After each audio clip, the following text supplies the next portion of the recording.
बिस्मिल्लाहिर्रहमानिर्रहीम, अस्सलाम वालेकुम, गुड मॉर्निंग और आपको वेलकम करेंगे इस शो में जिसका नाम है सुबह से आगे, इस उम्मीद और दुआ के साथ कि आप बिल्कुल खैरियत से होंगे।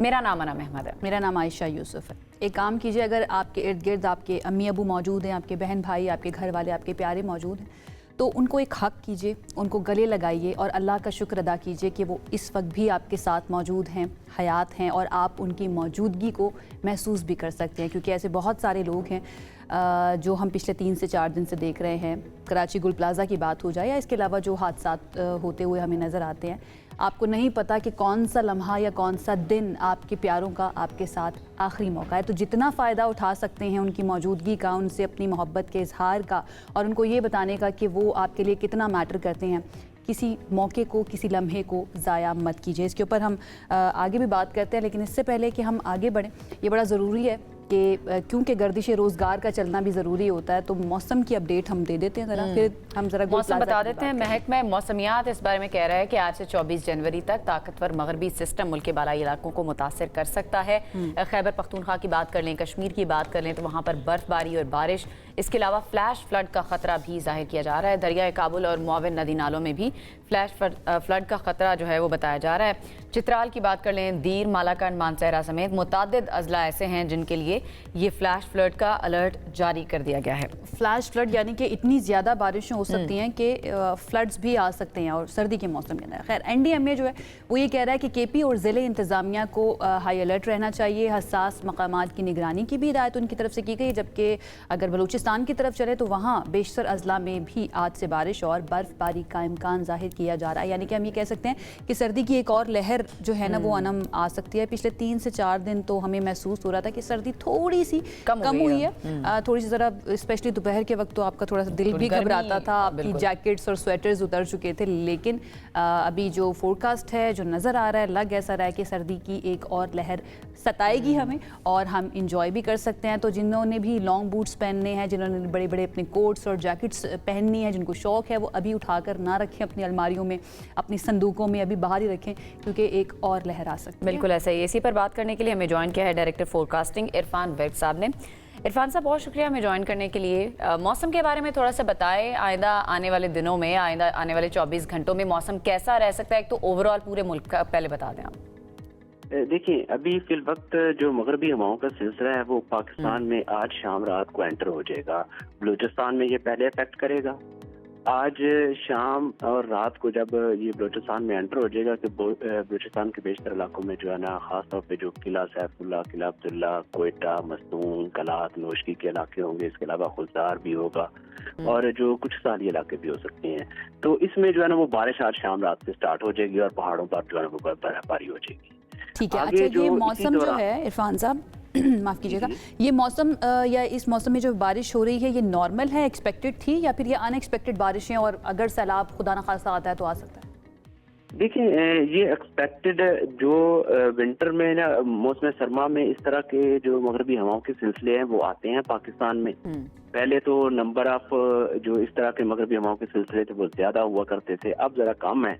जैसा कि अभी आप देखें तो जनवरी में एक आध स्पेल आया है, उसके बाद ये दूसरा है, तो एक और आ जाएगा। लेकिन पहले जो है ना ये 4 तक आ जाया करते थे। तो इस तरह ये जो इन्हीं बारिशों की वजह से सर्दी जो है बरकरार रहती है। अब ये बारिश भी होगी और पहाड़ों पर बर्फबारी होगी और बाज़ जगहों पे मूसलाधार बारिश भी हो सकती है।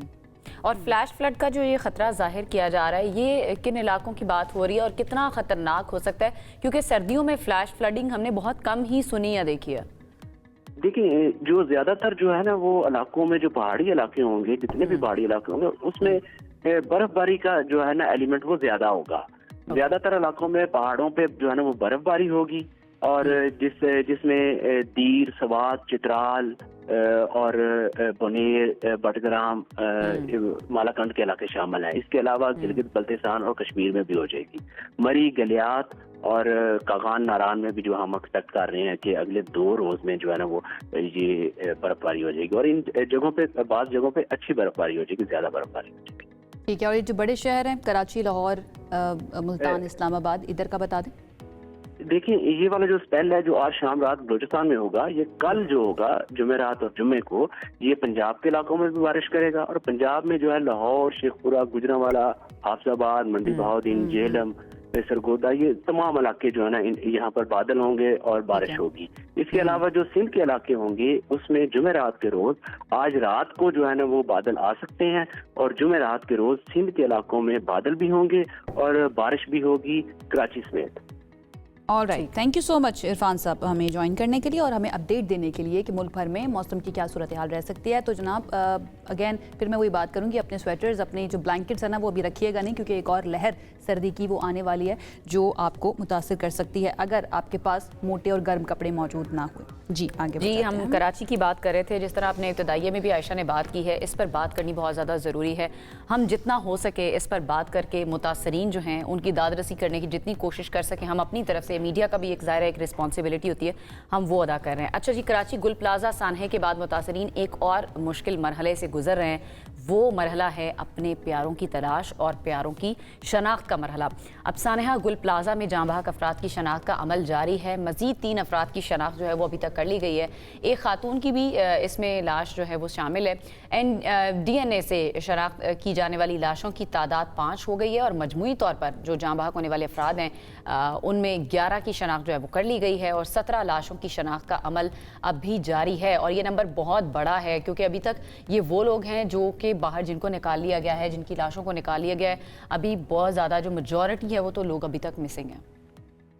मरते हैं सभी लोग मगर मीर इस तरह की मौत, इस तरह हादसाती मौत, उसके बारे में कहा जाता है कि अल्लाह किसी को नसीब ना करे। इस वक्त जो सिचुएशन है, मेयर कराची मुर्तज़ा वहाब ये बता रहे हैं कि 70% इमारत क्लियर कर दी गई है। जहाँ बहक अफराद की तादाद अभी तक की तलात के मुताबिक 28 हो गए, जबकि 85 अफराद इस वक्त भी लापता हैं। मोनीस की तरफ चलते हैं और उनसे जानते हैं, और हमारे नुमाइंदगान, हमारी जो टीम है कराची की, वो भी उनको भी क्रेडिट देना चाहिए, वो हमें अपडेट कर रहे हैं दिन रात वहाँ की सिचुएशन से, वहाँ पर जो होने वाली डेवलपमेंट्स हैं उसके बारे में। मोनीस, इस वक्त बताइएगा क्या सिचुएशन है, रेस्क्यू का जो अमल है वो कहाँ तक पहुँचा है? लास्ट जो इन्फॉर्मेशन थी 70% तक इमारत को खाली करा लिया गया है, लेकिन इर्द गिर्द की इमारत जो हैं, प्लाजे जैसे कि रिम्पा प्लाजा, उसको भी बंद कर दिया गया है। जी बिल्कुल, रिम्पा प्लाजा जो है उसका जो पार्किंग रैंप है उसका, चूँकि इस जब गुल प्लाजा की इमारत गिरी है तो उसका जो पार्किंग रैंप है उसका हिस्सा और कुछ पिलर्स जो थे वो टेढ़े हो गए थे। इसके अलावा उसका जो कॉलम है वो भी टेढ़ा हो गया था, जिसके बाद मुमकिन खदशात के पेश नज़र जो इंतज़ामिया है उसने रिम्पा प्लाजा को फ़िलहाल सील कर दिया गया है। SBCA के माहिरीन ने गुज़िश्ता रोज़ उसका दौरा भी किया, जो इंजीनियर्स थे उन्होंने बगौर उसका जायज़ा लिया, के बाद अपनी जो रिपोर्ट है वो बिल्कुल मुताल्लिक़ा इदारों को फराहम कर दी है। गुल प्लाजा में जो फायर फाइटर्स हैं, अर्बन सर्च एंड रेस्क्यू टीमें हैं, उन्होंने जिस हद तक गुल प्लाजा की इमारत को सर्च किया है, उनका ये कहना है कि जहाँ तक उनका एक्सेस था और वो गए हैं वहाँ पर अब किसी लाश की मौजूदगी की या किसी शख्स की मौजूदगी की इतला जो है वो नहीं है, और उन्होंने जितना एरिया सर्च किया है वो सारा उसको क्लियर करार दिया है। अब इस बात का इम्कान ज़रूर मौजूद है कि जो इमारत का मलबा गिरा है, जो छतें एक के ऊपर दूसरी जो है वो गिरी हुई हैं, उनको जब उठाया जाएगा तो जो है वो लोगों की मौजूदगी का इम्कान जरूर मौजूद है, और मैनुअल तरीके से भी मलबे को हटाया जा। गुल प्लाजा में क्या मीडिया को एक्सेस दी गई है या कब तक दी जा सकती है और किस हिस्से तक एक्सेस दी जा सकती है? क्योंकि ये इमारत जितनी भी इसका स्ट्रक्चर अभी मौजूद है मखदूश हालत में है, लेकिन जाहिर है अब जो नाजरीन हैं वो देख सकें या आप लोग खुद जाकर वहाँ पर रियलिटी देख सकें कि एक्चुअल में वहाँ पर क्या सिचुएशन है, तो एक्सेस दी जा रही है? जी बिल्कुल, इंतज़ामिया की तरफ से तो इजाज़त है, लेकिन इस वक्त जो अक्लमंदी का की जो इमारत है वो इंतहाई कमज़ोर हो चुकी है, और सूरत हाल ये है कि उसके अंदर जाना जो है वो इंतहाई रिस्की है, बहुत ज़्यादा रिस्की है। तो सजेस्ट भी यही हम करेंगे कि बिल्कुल भी जब तक कंप्लीटली क्लियर ना करार दिया जाए कोई भी अंदर ना ही जाए, अक्लमंदी का तकाजा, जैसे कि आपने खुद बात की। कल से सोशल मीडिया के ऊपर जो मैं खबरें देख रही हूँ कि जी दरवाजे जो है ना वो बंद कर दिए गए थे, एंट्री एग्जिट पॉइंट्स, क्योंकि रात के 10 बजे के बाद ये आग लगी थी, तो वो रात को जितने भी दरवाजे थे उस प्लाजा के वो बंद कर दिए गए थे। इस बारे में कोई इन्फॉर्मेशन आई है? वहाँ पे लोगों ने आपको बताया है? जो दुकानदार मालिक मकान हैं, जो दुकानों के मालिक हैं, उन्होंने बताया हो आपको, क्या वाकई में दरवाजे बंद कर दिए गए थे, लॉक कर दिए गए थे? جی دیکھیں اس طرح کی مختلف باتیں جو ہے وہ ہم نے بھی سنی، لیکن جب اس کی ہم نے آفیشل سے تصدیق کی تو اس میں جو ہے وہ صداقت نہیں پائی گئی۔ دراصل صورتحال کچھ اس طرح سے رونما ہوئی کہ جس وقت آگ لگی 13 سے 17 منٹ کے وقت کے درمیان جو ہے یہ عمارت، پوری عمارت میں جو ہے وہ یہ آگ پوری طرح سے پھیل گئی، یعنی کہ گل پلازا کے ایک کونے سے آگ شروع ہوئی اور پھر دوسرے کونے تک پھیل گئی۔ تقریباً 13 سے 17 منٹ کا وقت لگا۔ یہ 1.25 ایکڑ کی تقریباً رقبے پر پھیلی ہوئی جگہ ہے، اور جو اندر مٹیریل تھا وہ اس نوعیت کا تھا کہ جس نے آگ کو نہ صرف یہ کہ فوری طور پر کیچ کیا بلکہ اس کی شدت میں اضافے کا سبب بنا۔ شاید یہی وجہ ہے کہ آگ اتنی تیزی سے پھیلی۔ لیکن جہاں تک راستوں کی بندش کی بات ہے، ہم نے کئی لوگوں سے اس حوالے سے معلومات کی، دکانداروں سے پوچھا تو ان کا یہ کہنا تھا کہ ہفتے کے روز مارکیٹ ویسے ہی 12 بجے تک کھلتی تھی، تو ایسی اس بات میں کوئی صداقت نہیں ہے کہ مارکیٹ کے دروازے بند تھے اور لوگوں کو باہر نکلنے کا موقع نہیں ملا۔ البتہ یہ بات ضرور ہے کہ جب چونکہ آگ لگی تو مارکیٹ میں دھواں بہت زیادہ بڑھ گیا تھا اور لوگ جو اندر موجود تھے ان کو نظر کچھ نہیں آ رہا تھا۔ کچھ اس طرح کے آڈیو پیغامات بھی جو کہ دکانداروں کے اندر موجود لوگوں کے تھے، جب وہ سنے تو اس سے بھی سچویشن کا اندازہ ہوا کہ جو لوگ اندر موجود تھے ان کے اوپر کتنا تکلیف کا وقت تھا اور وہ ان کے اوپر کیا گزر رہی تھی۔ چند ایک میسیجز سامنے آئے، آڈیو میسیجز سے تمام تر صورتحال واضح ہوئی۔ چونکہ لائٹ بند ہو گئی تھی، لائٹ بالکل بجلی منقطع ہو گئی تھی اور اس کے بعد جو ہے دھواں ہر طرف بھر گیا تھا، تو جو اندر لوگ پھنسے ہوئے تھے ان کو باہر نکلنے کا موقع نہیں ملا، ان کو سمجھ نہیں آیا کہ کون سے راستے سے وہ جائیں تو وہ باہر نکل سکتے ہیں، وہ بچ سکتے ہیں۔ یہاں پر اسٹیک ہولڈرز جو ہیں ان میں سے کون کون یہاں پر آیا، کس نے داد رسی کی کوشش کی، یا پھر جائے وقوع جو ہے، جائے حادثہ، یہاں پر کون ایسے لوگ ہیں جو پہنچے تھے گورنمنٹ میں، لوکل گورنمنٹ ہو یا سندھ گورنمنٹ ہو یا پھر اپوزیشن سے ہوئے؟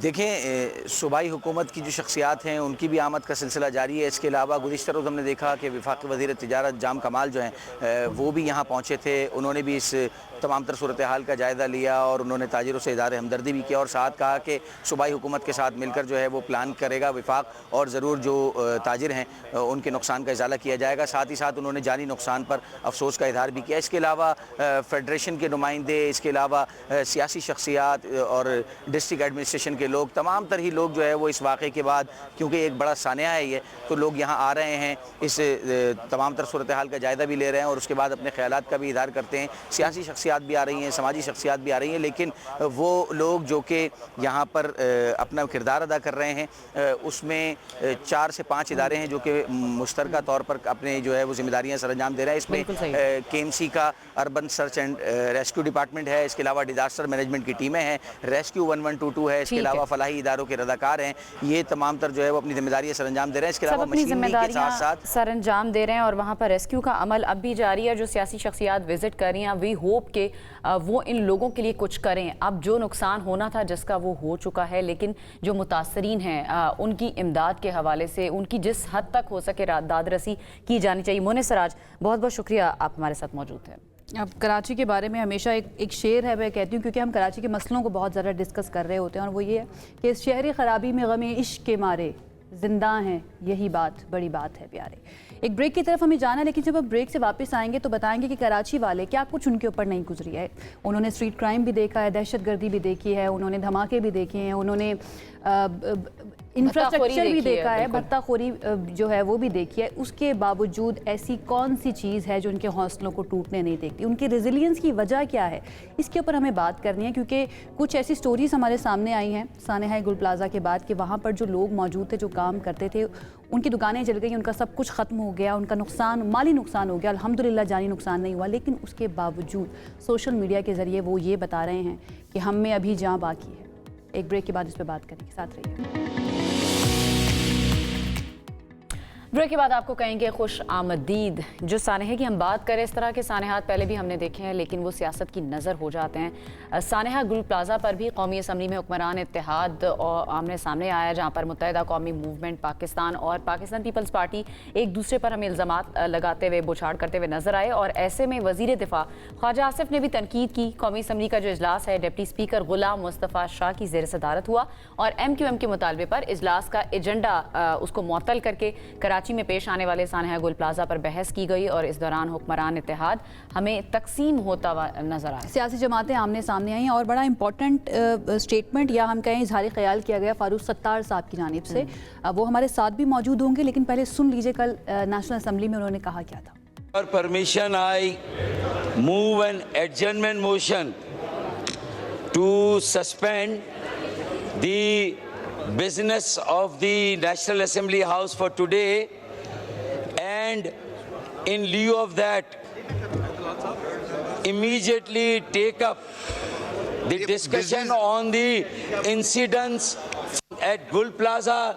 80 अफराद अब भी लापता हैं, 40 से ज़्यादा वहाँ पर लाशें मिल चुकी हैं, जिसके पास कराची का मैंडेट नहीं, दही सिंध का मैंडेट है, फिर भी हर शहरी की तकदीर का फैसला वो कर रहे हैं। कराची पाकिस्तान है, आप मुझे बताएं ना कि पाकिस्तान फिर कराची और कराची वालों के लिए आवाज़ गूंजी है कौमी असम्बली के अंदर, और फारूक सत्तार साहब ने एक मरतबा फिर आवाज़ उठाई है। इससे पहले कि मैं फारूक सत्तार साहब की तरफ जाऊँ, एक इम्पॉर्टेंट स्टेटमेंट जो कल आया पीपल्स पार्टी के रुकने कौमी असम्बली शहरा रज़ा साहिबा की जानिब से, मैं उसको ज़रा लाजमी शामिल करना चाहूँगी। उन्होंने ये कहा कि सानिया गुल प्लाजा पर जो कुछ भी हुआ उसको उन्होंने कंपेयर किया है कि न्यूजीलैंड में आग लगी तो 40 अफराद जाँ बहक हो गए थे। उन्होंने कहा कि सिंध की तारीख हज़ारों साल पुरानी है, ये वो वाहिद सूबा है जिसने दिल खोल कर मुहाजिरों को वेलकम किया था ना। इस मोमेंट के ऊपर मुहाजिर और सिंधी का नारा या इस तरह की बात करना, दिस इज़ बियॉन्ड अंडरस्टैंडिंग, ये समझ में नहीं आता। फारूक सत्तार साहब की तरफ चलते हैं, उनको वेलकम करते हैं। बहुत बहुत शुक्रिया फारूक सत्तार साहब हमें ज्वाइन करने के लिए। सबसे पहले तो मैं ये चाहूँगी कि आप जो कराची में हुआ, जो सानिया गुल प्लाजा है, ये ट्रेजेडी है जो कि मुझे लगता है कराची वालों की किस्मत में लिख दी गई है, क्योंकि ये पहली मर्तबा नहीं हुआ। मैं चाहूँगी उसके ऊपर आप कुछ कहिए, उसके बाद हम आगे बात करते हैं। सबसे पहली बात तो यही है ना कि ये एक बहुत ही अलमनाक और अंधोनाक सानिया है, और वक्त करता है परवरिश बरसों, हादसा एकदम नहीं होता। तो ये किसी पर भी इल्ज़ाम धर दें, लेकिन होता क्या है कि भाई जो सिटिंग गवर्नमेंट है, चाहे वो KMC हो और उसकी काउंसिल, उसके मेयर हों जो उसके सरबराह हैं मुर्तज़ा वहाब, और इसी तरह वज़ीर आला सिंध और उनकी सूबाई हुकूमत जो गुज़िश्ता 17 सालों से जो पीपल्स पार्टी की हुकूमत सिंध में बराजमान है, बिला शिरकत गैरे इख्तियारात, वसाइल, इख्तिदार, फैसला करने का इख्तियार, ज़मीनों से मुतालिक महकमे इदारे, उसके बाद पुलिस और हर तरह की जो एग्जीक्यूटिंग मशीनरी है, वो सारी उनके अंडर में है ना। तो अब इसलिए ये 18 सालों के इस अगर हम उसको देखें तो फिर उनका इस सानिया के मौके पर पहुंचना 24 घंटे के बाद, तकरीबन 22 घंटे बाद वज़ीर आला वहाँ विजिट करते हैं और जाए वकुआ पे, और 23 घंटे के बाद मेयर कराची वहाँ पहुँचते हैं। तो ये इससे ज़्यादा लोगों में बेचैनी, इस्तराब और इनकी सारी जो उंगलियां हैं फिर वो सूबाई हुकूमत और KMC के मेयर की तरफ उठती हैं सारी ना। वो यही फिर लोग कहते हैं कि आग लगे सारी बस्ती में, अब्दुल्ला रहे अपनी मस्ती में। तो ये रोम जलता रहा और नीरू बांसी बजाता रहा। अफसोस की बात है, अब कहते हैं कि 30 के करीब लोग जाँ बहक हो चुके हैं, 80 से ज़्यादा लापता हैं। अब जाहिर है कि वो इस इमारत के मलबे से जो खाकस्तर हो चुकी है, जो ज़मीन बोस हो रही है, उसमें से आपको कहाँ अब जिंदा लोग मिलेंगे। तो अल्लाह ताला अपना फजल करम फरमाए, जो लोग जाँ बहक शहीद हुए हैं फारूक साहब, आपको नहीं लगता कि जितनी मर्तबा आग लग चुकी है, ऐसा लगता है कि जो स्टेक होल्डर्स हैं, जो कि जिम्मेदारान हैं, उनके ज़मीर भी शायद उसके अंदर जल के ख़त्म हो चुके हैं। I am sorry if I am a bit too bitter right now, क्योंकि ये पहली मर्तबा नहीं है और आप भी जानते हैं, आप भी कराची के इनफैक्ट स्टेक होल्डर्स में से मैं कहूँगी एक हैं। कराची के अंदर आपकी भी MQM की भी रह चुकी है लोकल गवर्नमेंट, एक मर्तबा नहीं कई मर्तबा रह चुकी है। हमेशा एक दूसरे के ऊपर ब्लेम डाल दिया जाता है कि इसकी वजह से हुआ है, हमारे पास इख्तियारात नहीं थे।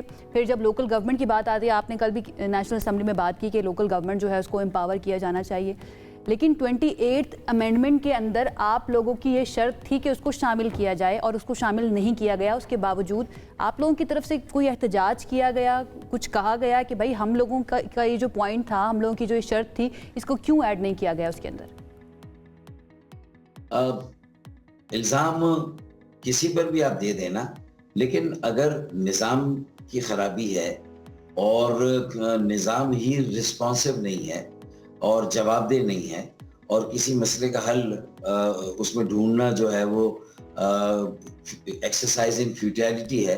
تو اس کا مطلب یہ ہوا کہ ہم نے تو یہی بات کی نا کہ ہم میئرشپ تو ہمارے پاس آتی رہی ماضی میں, اور ہمیں بھی گنا گیا کہ بھئی یہ تو اختیار کے بغیر اگر میئرشپ آتی رہی تو پھر بھی جو ڈیلیور کر سکتے تھے ہم نے کیا, لیکن اختیار کا رونا تو ہم روتے رہے, وسائل کا رونا تو روتے رہے. لیکن صوبائی حکومت کے پاس اب رونے کا جواز اس لیے نہیں ہے کہ 18ویں ترمیم کے بعد اب مضبوط صوبے, مضبوط پاکستان کی ضمانت ہے. آپ اب اس جواز دیا نا مفروضے شہلا پر رضا چلے صاحبہ گئے. نے, پہلے وہ کہتی ہے نیوزی لینڈ میں بھی پہلے آگ مضبوط لگی تو مطلب 40 لوگ مر گئے تھے. کبھی ہم نے یہ نہیں سنا کہ نیوزی لینڈ کی اسمبلی کے اندر پاکستان کی مثال دی گئی. دیکھیں پاکستان میں آگ لگی تھی, وہاں پہ بھی تو 100 بندہ مر گیا تھا. ہاں دیکھیں نیوزی لینڈ کی عمارت میں اگر کوئی آگ لگی اور اس میں 40 لوگ جہاں بحق ہوئے, دنیا میں ایسے واقعات ہوتے ہیں, تو ان کے پاس اس کی تحقیقات بھی غیر جانبدارانہ ہوتی ہے. کمشنر اس شہر کا جو حکومت کا ایک کارندہ ہے, ماتحت ہے, اس کے ذریعے سے تھوڑی ہوتی ہے. پھر ایک اعلیٰ سطح کا جوڈیشل کمیشن بنایا جاتا ہے جس میں سپریم کورٹ کا کوئی جج اس کا چیئرمین ہو اور 2 اس کے ساتھ ہائی کورٹ کے جج ہوں, اور پھر اس کے بعد طے ہو جائے گا کہ بھائی کوئی عمارت بنی تھی پر اس اس کا میں کمیٹی تو ہیلتھ یہاں اور پر بھی بنا سیفٹی دی کے گئی ہے, اور معیار. اس طرح کے سانحات پر ہم نے دیکھا ہے پہلے بھی کمیٹیاں بنتی رہی ہیں, کمیشن بنتے رہے ہیں, لیکن اس کا کوئی اینڈ ریزلٹ ہمیں سمجھ نہیں آتا, یا کسی ایک کو یا واضح طور پر ذمہ دار کسی کو ٹھہرایا نہیں جاتا, یا اس طرح کی سزا دی جائے کہ آئندہ اس طرح کے واقعات نہ ہوں. آپ کی نظر میں نہیں چاہتی کو سیاسی پوائنٹ سکورنگ ہو, آپ کی نظر میں اس طرح کے حادثات کا رسپانسبل کون ہے؟ کوئی ایک سیاسی جماعت ہے جو وہاں پر رول کر رہی ہے, یا پر کوئی ادارے ہیں, یا بلڈنگ کنٹرول اتھارٹیز ہیں؟ آپ کی نظر میں اصل ذمہ دار کون ہے؟ دیکھیں بالکل صاف بات ہے کہ اگر 2010 کے بعد کوئی 15 سال ہو گئے, اگر صوبائی خود مختاری کا معاملہ خاصی حد تک طے ہو گیا اور تمام صوبائی جملہ امور, یہاں تک کہ بلدیاتی امور بھی انہوں نے غصب کر لیے.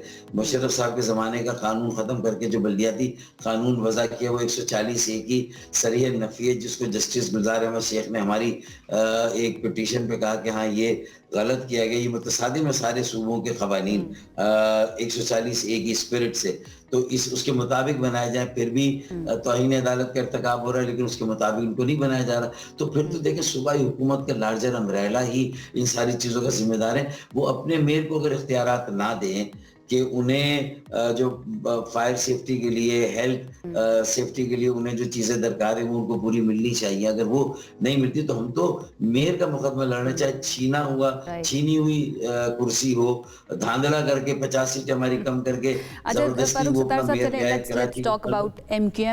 کیونکہ ایم کیو ایم بھی ڈیفینیٹلی ایک سٹیک ہولڈر ہے کراچی کے اندر. آپ کہتے ہیں آپ کا ووٹ بینک ہے, چاہے اس پر ڈاکہ ڈالا, آپ لوگوں کے بقول اس پہ ڈاکہ ڈالا گیا, لیکن آپ ایم کیو ایم کو سپورٹ کرنے والے لوگ وہاں پر موجود ہیں.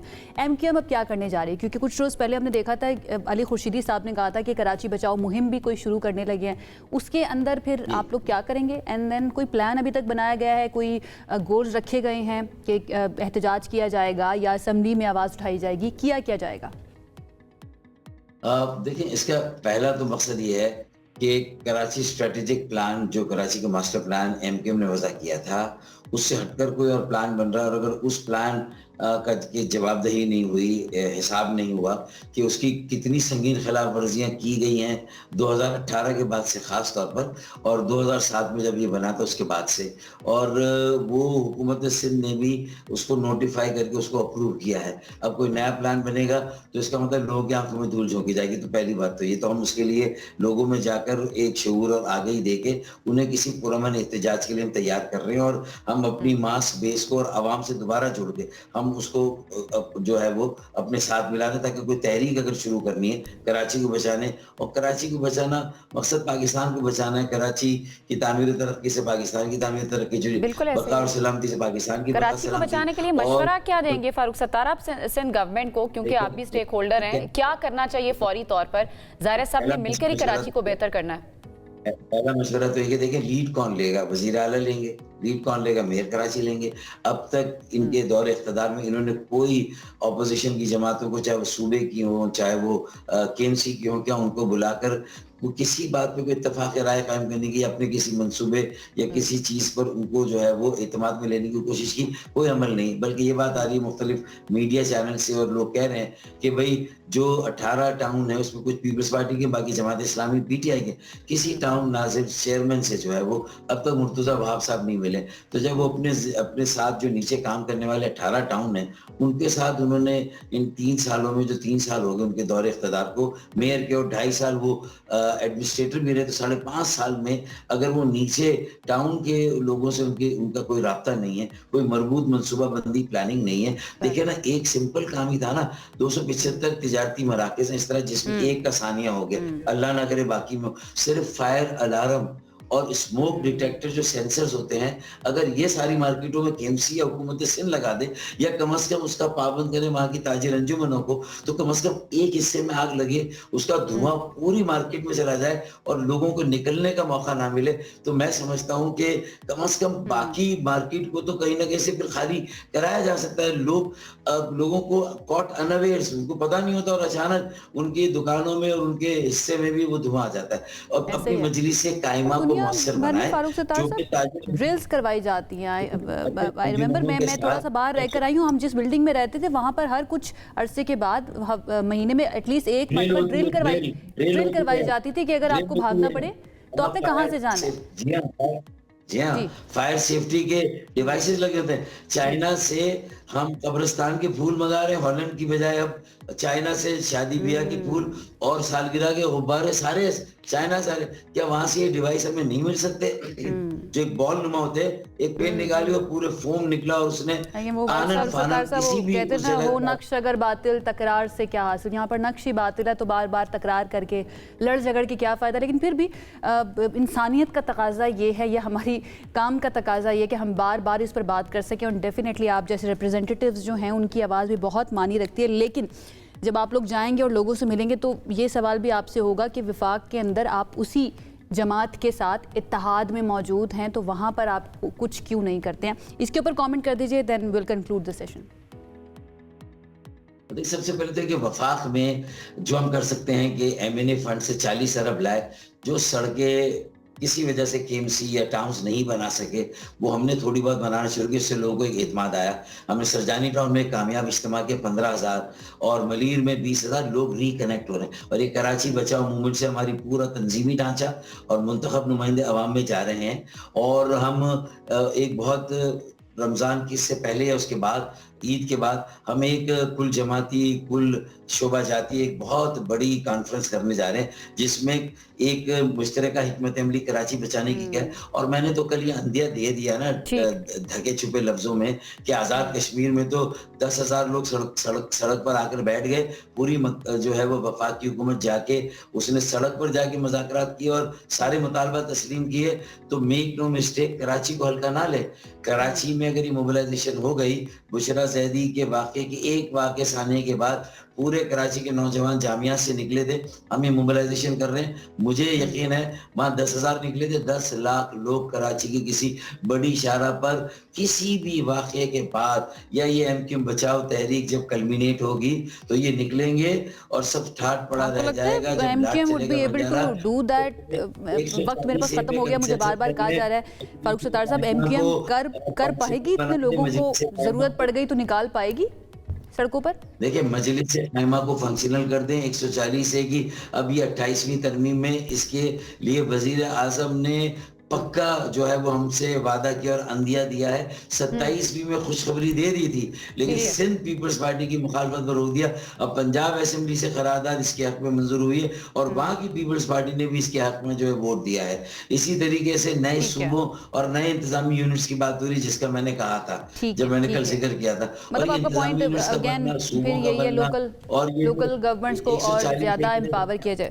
I am really sorry Farooq Sattar صاحب, وقت میرے پاس ختم ہو گیا لیکن آپ کا پوائنٹ آ گیا. آپ کہہ رہے ہیں کہ اگر نہ کیا گیا اور شرائط نہ مانی گئی تو MQM کے پاس یہ والا آپشن بھی موجود ہے کہ وہ لوگوں کو سڑکوں پر نکال سکتے ہیں, اور وہ اتنی اتھارٹی کراچی میں اب بھی رکھتے ہیں. بہت بہت شکریہ फारूक सत्तार साहब, वक्त देने के लिए सुबह के औकात में और अपनी राय देने के लिए सारी सिचुएशन। बिल्कुल ऐसे ही सियासी जमातें, सियासी जो लोग हैं वो तो इस पर बात कर ही रहे हैं, कहीं पर सियासी पॉइंट स्कोरिंग हो रही है, लेकिन जो सोशल मीडिया इन्फ्लुएंसर हैं या सेलिब्रिटीज़ हैं वो भी अपनी आवाज़ उठा रहे हैं और वो अपनी आवाज़ लोगों के घरों तक पहुंचा रहे हैं, लोगों तक पहुंचा रहे हैं। और इसी तरह की एक personality social media influencer Junaid Akram, उनकी जानिब से भी जब भी कोई इशू होता है आपने देखा होगा कि वो उस पर बात करते हैं और उनका ताल्लुक भी कराची से ही है, तो वो हर तरह के इशू को कवर कर रहे होते हैं और बड़े आसान अल्फाज में लोगों से कम्युनिकेट करने की कोशिश करते हैं, उनसे बात करने की कोशिश करते हैं। तो जुनेद अकरम हमारे साथ मौजूद हैं इस वक्त, उनसे ज़रा इस बारे में गुफ्तगू करते हैं। जुनेद, बहुत शुक्रिया हमें ज्वाइन करने के लिए। सबसे पहले तो बतौर कराची के शहरी आपने गुल प्लाजा सानहे पर मैं चाहूँगी कि उस पर थोड़ा कमेंट कर दें। ज़ाहिर है आप भी इस दुख में होंगे, इस कर्ब में होंगे, आपका ज़ाती तौर पर आपको किस हद तक इस सानहे ने मुतासिर किया, ये भी बताएं। अस्सलाम वालेकुम। फर्स्ट ऑफ ऑल बहुत बहुत शुक्रिया मुझे प्रोग्राम में लेने का। देखिए, वाक़या कहीं भी हो जिसमें इंसानी जान या माल का नुकसान हो, वाकई उससे दुख तो होता है, लेकिन एक ऐसी जगह जो आपकी ज़िंदगी में इसका बड़ा हिस्सा रहा हो, ख़ास तौर पे गुल प्लाजा की अगर बात करें तो मेरे स्कूल का रूट भी वही था। मैं नासरा स्कूल में पढ़ता था, तो जो लोग कराची से वाकिफ़ है दे वुड अंडरस्टैंड। तो रोज़ाना का एक तो गुजर बसर और ऊपर से फिर अम्मी के साथ हमेशा वहीं से हमने घर का सामान लेना हो, कोई कपड़े लेने हो, बहुत सारी, और ज़ाहिर है जब आप शॉपिंग करके निकलते हैं तो आप खुश ही निकलते हैं। तो एक बड़ा खुशियों का सिलसिला उस जगह से जुड़ा हुआ था। एंड जब ये वाक़े का पता चला तो ज़ाहिर है बहुत अफसोस हुआ। And it felt very close to home because it was literally very close to home. मेरी रिहाइश भी जो पुरानी थी वो वहीं से वॉकिंग डिस्टेंस पे थी। और तो ज़ाहिर है एक चीज़ आपने ज़िंदगी भर देखी हो, फलती फूलती देखी हो, वहाँ दुकानें देखी हो, दुकानदारों से आपके और मरासिम रहे हों, तो ज़ाहिर है दुख तो बहुत होता है। जुनेद, आप सोशल इश्यूज़ पर भी काफ़ी बात करते हैं अपने सोशल मीडिया अकाउंट्स के ऊपर। आपको क्या लगता है कराची वालों की किस्मत में ये क्यों रह गया है कि वो इस तरह के हादसात का ही शिकार होते रहेंगे, या फिर उनकी ज़िंदगी में परेशानियाँ ही क्यों लिख दी गई हैं, कोई उनका पुरसाने हाल नहीं है? इसकी क्या रीज़न लगती है आपको? मामूल बिल्कुल बन गए हैं। मामूल इसलिए बन गए हैं बिकॉज कोई SOPs फॉलो नहीं किए जाते। यहाँ मैं विक्टिम ब्लेमिंग तो ज़ाहिर नहीं करूँगा, जिनका नुकसान हुआ है उनको तो कसूरवार आप 100% नहीं ठहरा सकते। ऑफ कोर्स इम्प्लीमेंटेशन हुकूमत का काम है, इदारों का काम है, लेकिन अगर अभी भी हमने वीडियो पे आके प्रोग्राम्स करके या वीडियो लॉग्स बना के हमने ही अगर बताना हो हुकूमत को काम कैसे करना है, तो फिर हम ही हुकूमत कर लेते हैं।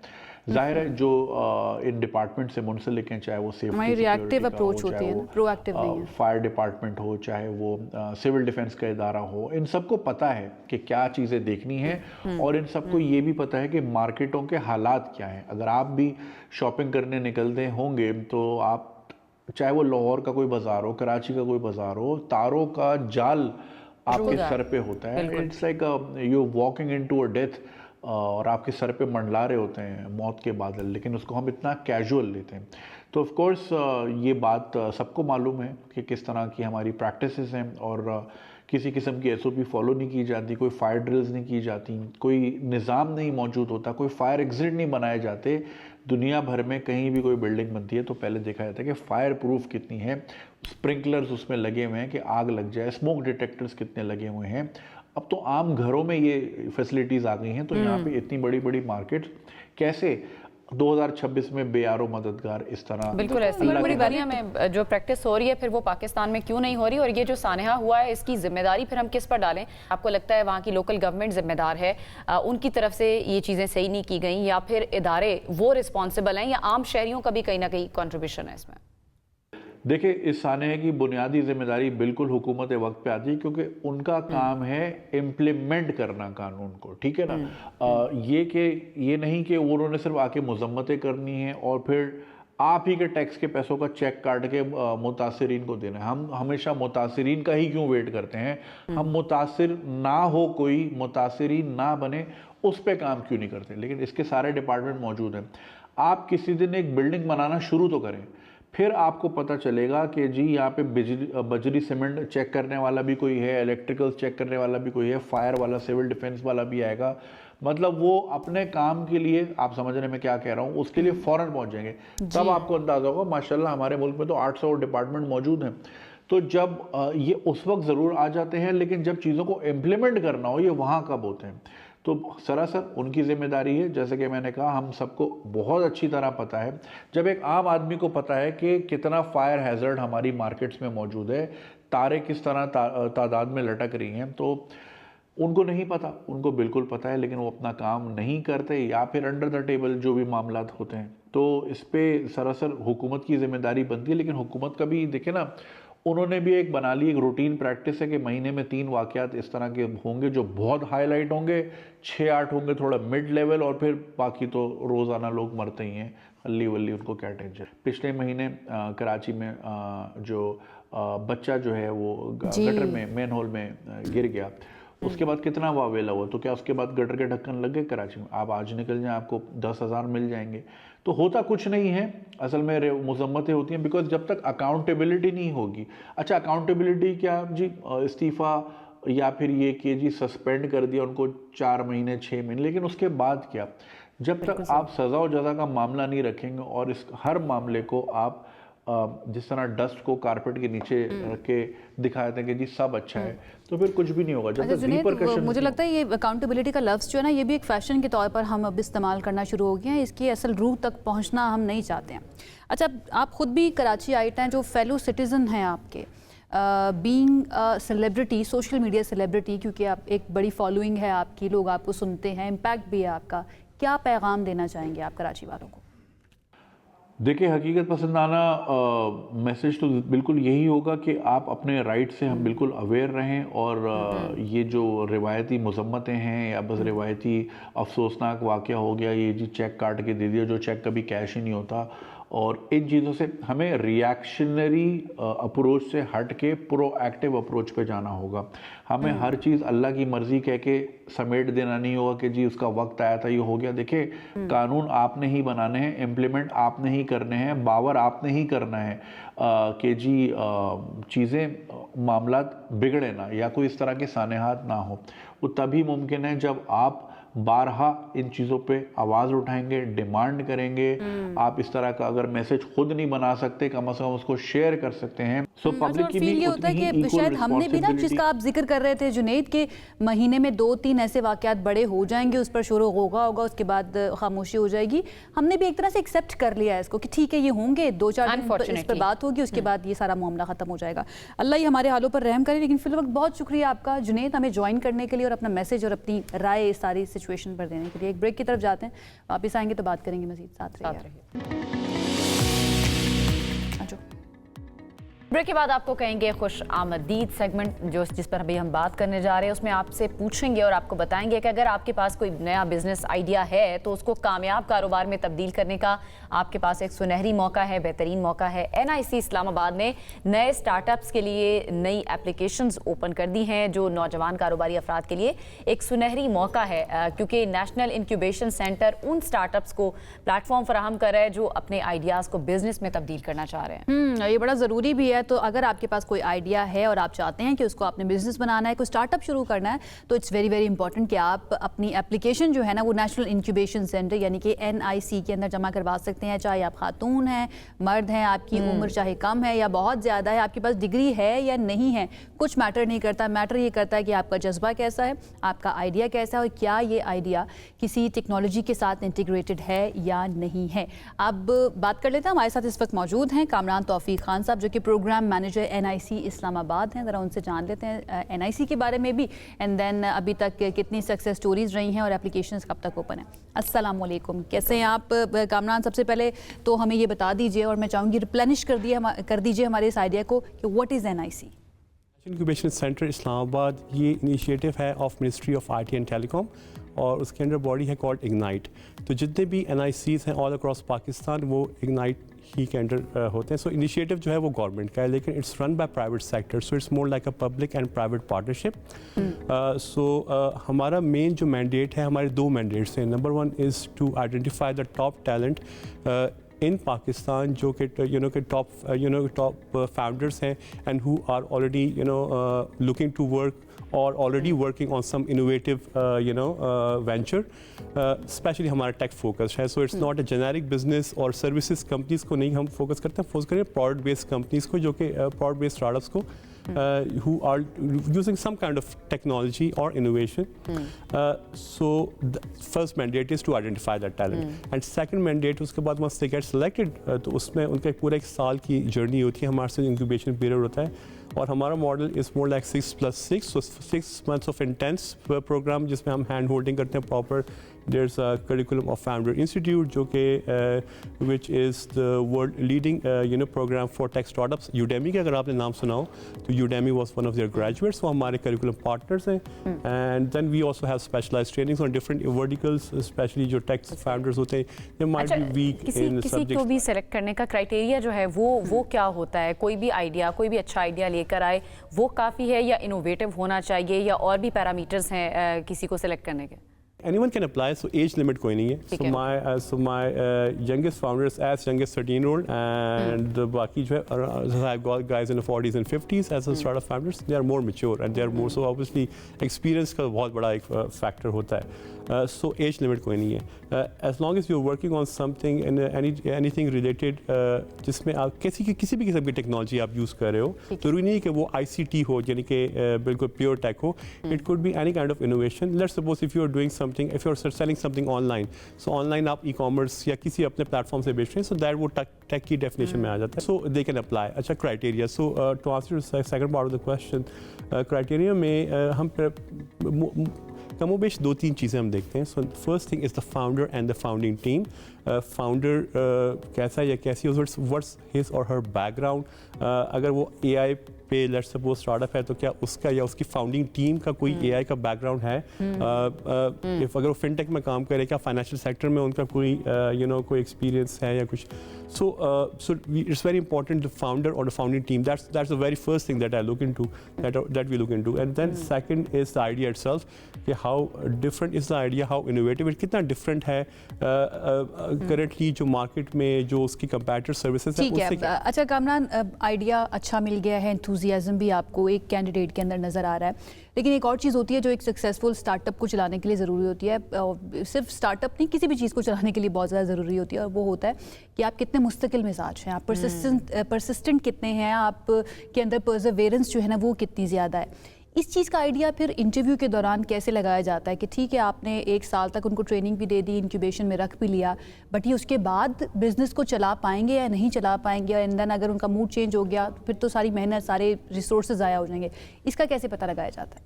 हमारा फर्स्ट स्टेप इस डेस्कटॉप इंटरव्यू से दोस्त हु अप्लाई उनके डेस्कटॉप रिव्यूज़ होते हैं, कि उनकी एप्लीकेशन रिव्यू होता है.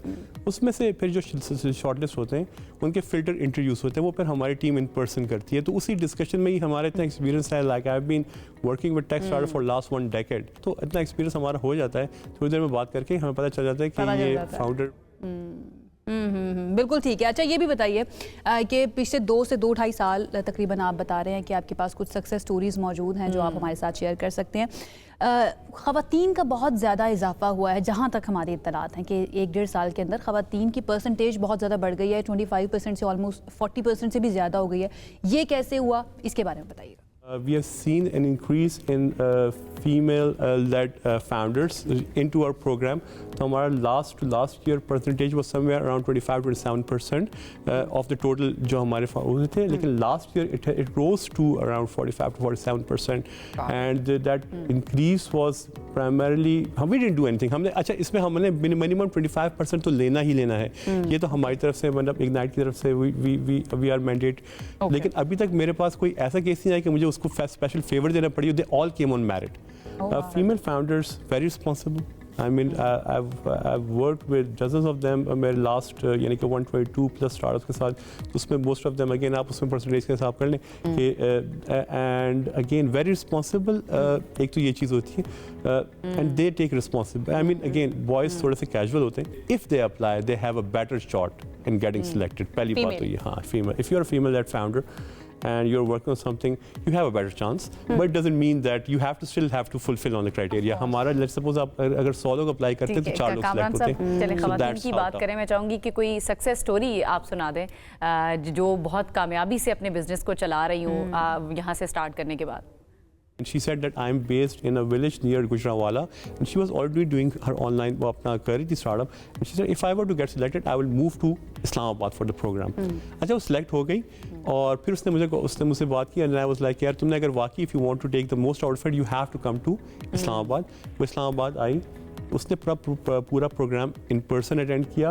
एंड इन पर्सन उसका जो 4-4.5 महीने का जो हमारा इंटेंस जो मेरा फाउंडर इंस्टीट्यूट का program, she was one of my top performer. And right now she is in Dubai. वो she is moved her startup to UAE. And right now she's serving clients over there, and मुझे हर time उसकी updates आ रही होती है. She's doing a really good job. There's so many examples. That's great and amazing. मुझे बड़ी खुशी होती है जब भी इस तरह की खबरें सुनने को मिलती है ना कि हमारी नौजवान नस्ल जो है, या सिर्फ नौजवान नस्ल नहीं, कोई भी अगर बिजनेस करना चाह रहा है तो इतनी सपोर्ट गवर्नमेंट लेवल पर मौजूद है उनके लिए. इन द एंड कामरान साहब, मैं ये चाहूँगी कि आप बता दीजिए कि आखिरी तारीख क्या है, कब तक लोग अप्लाई कर सकते हैं, and anything you want to say in the end. 20th of Feb is the last date. For those who want to apply, or simply they have to go to nicislamabad.com. That's our website. और वहाँ पे application form and they can fill in the form and wish them all the best. Everything is for free. All the even whatever we give to our startups, the whole program everything is free of cost. All right, thank you so much. Kamran तौफीक खान साहब हमारे साथ मौजूद है. जनाब, अगर आपके पास कोई idea है तो आप NIC आ सकते हैं, इंक्यूबेशन सेंटर में आ सकते हैं. अगर आइडिया नहीं है तो बैठकर सोचिए. अभी 20 फरवरी तक की तारीख आपके पास मौजूद है, वहाँ पर जाकर आप अप्लाई कर सकते हैं. और अगर आप मेरिट पर पूरा उतर जाते हैं तो आपकी ज़िंदगी बदल सकती है. मेहनती होना बड़ा ज़रूरी है, आपका इंथुसियाज्म होना, कंसिस्टेंट होना बहुत ज़्यादा ज़रूरी है. जनाब, एक ब्रेक की तरफ जाते हैं. ब्रेक से वापस आएंगे तो बात करेंगे मज़ीद. हमारे साथ रहिए. This segment is brought to you by AKD Securities Limited. Break के बाद खुशामदीद. मनी मैचेस में आज हम बात करेंगे मार्केट की कलील मुद्दती और तवील मुद्दती सूरत हाल के ऊपर. मौजूदा जो ट्रेंड्स हमें नज़र आ रहे हैं, इसके मुताबिक मार्केट इस वक्त कौन से अवामिल के ज़रिए असर है, क्या अफेक्ट इसके मज़ीद हो सकते हैं, और स्पेशली जो छोटा इन्वेस्टर है उसको किस तरह से इफेक्ट किया जा सकता है, जो शॉर्ट टर्म के ऊपर इन्वेस्टमेंट पर बिलीव करते हैं, उनके लिए आज हम जानेंगे. महंगाई, शरह सूद, आलमी मार्केट्स और पॉलिसी फैसले, ये वो अहम अवामिल हैं जिसकी वजह से मार्केट जो है वो थोड़ी सी वॉलेटाइल हो सकती है, स्पेकुलेशन की वजह से भी. अब ऐसे में सेफ कैसे रहना है, अपनी इन्वेस्टमेंट को महफूज कैसे रखना है, ये जान लेते हैं. शुएब मीमन साहब हमारे साथ मौजूद हैं, executive vice president AKD securities limited के. शुएब साहब, बहुत शुक्रिया हमें ज्वाइन करने के लिए. सबसे पहले तो यही रुझानात के बारे में बता दें, तवील मुद्दती या कलील मुद्दती, कौन से रुझानात जो हैं वो कर सकते हैं और किसको वो सूट करेंगे अगर कलील मुद्दती पे जाते हैं या तवील मुद्दती? जी, एक तो ये देख लें कि अल्हम्दुलिल्लाह market has seen it's new high, और आज भी इंट्राडे जो है 189,500 के करीब इंडेक्स लेवल टच किया है. तो market is continuing it's upside. But आप ये देखें कि 180,500 का लो लगा था पिछले हफ्ते, और उसके बाद से जो है इंडेक्स में अपसाइड नज़र आई है. तो होता ये है कि जब मार्केट बढ़ जाती है तो थोड़ी प्रॉफिट टेकिंग होती है, तो इट इज़ लाइकली कि छोटी प्रॉफिट टेकिंग हो जाए यहाँ पे. बट जो स्टॉक्स और सेक्टर्स जो फोकस करने हैं वो हमने ऑलरेडी डिस्कस किए थे पिछली दफ़ा, जो कि पाक पेट्रोलियम, OGDC, इवन अटक रिफाइनरी भी उसमें देखा जा सकता है. तो और बैंक्स जो है जिनमें हबीब बैंक, मीज़ान बैंक और UBL बैंक, उसके अलावा और दूसरे बैंक्स भी हैं जो मतलब आप बाय लिस्ट में रख सकते हैं. लेकिन मैसेज ये है कि क्योंकि थोड़ी सी बाजार बढ़ी हुई है तो buy on dip should be the strategy, और हल्की प्रॉफिट टेकिंग यहाँ कर सकते हैं पोटेंशियली. मार्केट है, market can take any direction. किसी के पास अगर पैसा आ जाता है और वो पैसा लगाना शुरू कर देता है या बेचना शुरू कर देता है तो शॉर्ट टर्म में उसकी मूवमेंट जो है वो अनप्रिडिक्टेबल होती है. बट ओवरऑल मेरा ये ख्याल है कि barring any minor profit taking, market can continue its upside. ठीक है. अच्छा शुएब साहब, आपसे रोज़ ही तकरीबन बात हो रही होती है तो आप कहते हैं ब्लू चिप कंपनीज़ के अंदर इन्वेस्ट करना जो है वो सेफ़ रहेगा, और आपकी इन्वेस्टर्स जो हैं उनके इन्वेस्टमेंट भी उसके अंदर सेफ़ रहेगी, प्रॉफिट अच्छा बन सकता है. हमारे यहाँ पर, correct me if I am wrong, around 50 blue chip companies हैं. उन ब्लू चिप कंपनीज़ के अंदर इजाफा क्यों नहीं हो पाता है? लाइक जो बाकी कंपनीज रजिस्टर होती हैं स्टॉक्स के अंदर या पाकिस्तान स्टॉक एक्सचेंज के अंदर, क्या वो स्टेबिलिटी की तरफ नहीं आ पाती या फिर कोई और रीज़न है इसका? जी, जो सबसे बड़ा रीज़न है वो आपकी इकोनॉमी है. पिछले 20 सालों से इकोनॉमी ने बहुत ज़्यादा ग्रो नहीं किया है. आपकी जो कंपनीज हैं, आपके यहाँ इन्वेस्टमेंट्स FDIs आपके बहुत ही कम हैं, आपके यहाँ इन्वेस्टमेंट्स भी काफ़ी कम है, आपके पास न्यू सेक्टर्स में इन्वेस्टमेंट्स काफ़ी कम है। फॉर एग्जांपल IT में काफ़ी कम इन्वेस्टमेंट है अभी तक। तो आपके जो पाकिस्तान को ये करना चाहिए कि जो एक्सपोर्ट सेक्टर्स हैं उन पे काफ़ी काम करना चाहिए और पाकिस्तान की एक्सपोर्ट्स जो है उसको बढ़ाना चाहिए ताकि आपका जो करंट अकाउंट डेफिसिट के इश्यूज हैं वो रिजॉल्व होने चाहिए। तो एक तो मेन ये है कि आपकी इकोनॉमी जो है और आपके पास जो सेक्टर्स लिस्टेड है उनमें ENP कंपनीज हैं वो काफ़ी बेहतर परफॉर्म कर रही है, लेकिन सिर्फ उनका इशू ये था कि उनकी कलेक्शन जो है कैश कलेक्शन वो कम थी जो अब बेहतर हो गई है। तो और उसके साथ साथ नई डिस्कवरीज हो रही हैं। आप देखें OGDC और PPL, कल एक और डिस्कवरी हुई है, तो आप देखें कि इस महीने काफ़ी बेहतर डिस्कवरीज हुई है और उससे OGDC की और पाक पेट्रोलियम की अर्निंग्स कोई 10% के करीब बढ़ जाएंगी और मजीद उसमें मजीद डिस्कवरीज की उम्मीद है। तो अगर तो आपके पास ऐसे स्टॉक्स हैं जिनमें डिस्कवरीज भी हो रही हैं, जिनकी investment Reko Diq gold and copper project में भी हैं जो कि 2028 में स्टार्ट होना है और उसकी अर्निंग्स जो है फिर उसके बाद आना शुरू हो जाएंगी, जिसका कैश कलेक्शन 100% प्लस है, तो और जिसमें गैस सर्कुलर डेट रेजोल्यूशन की उम्मीद है काफ़ी बेहतर, तो उससे कैश कलेक्शन फर्दर इम्प्रूव होगा। तो मेरे ख्याल में ये कंपनीज जो है अभी भी अट्रैक्टिव हैं फॉर इन्वेस्टमेंट्स। तो आपके पास स्टोरीज हैं मार्केट में, आपके इंटरेस्ट रेट्स लो हैं, लिक्विडिटी अवेलेबल है, अल्टरनेटिव इन्वेस्टमेंट्स कोई बहुत ज़्यादा है नहीं, stock market is a good place, still an attractive place for investment. तो आप अच्छी कंपनीज जो भी अवेलेबल हैं 50 हैं, लेकिन ये 50 कंपनीज कंटिन्यूअसली ग्रो कर रही हैं। आप सजेस्ट क्या करेंगे? देखें तो आप फौजी फर्टिलाइजर आप सजेस्ट क्या करेंगे जो एक नया इन्वेस्टर है जो इंटरेस्ट रखता है उस स्टॉक में इन्वेस्ट करने के लिए, उसको खुद से करना चाहिए रिसर्च करने के बाद, या फिर पहले आगाज़ में किसी एक्सपर्ट के साथ मिलकर या एक्सपर्ट की रिकमेंडेशन के ऊपर करना चाहिए कि यहाँ पर इन्वेस्ट करें या यहाँ पर इन्वेस्ट ना करें? What do you think? जी, बड़ा अच्छा सवाल है।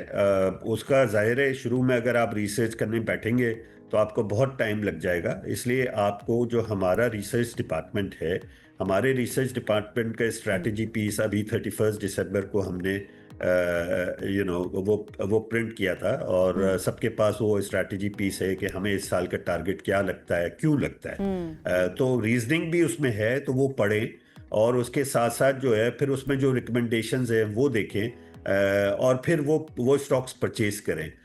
साथ और बीच में मार्केट की मूवमेंट्स होती हैं, ठीक है। हर किस्म का इन्वेस्टर है, आपकी अपनी फिलॉसफी है।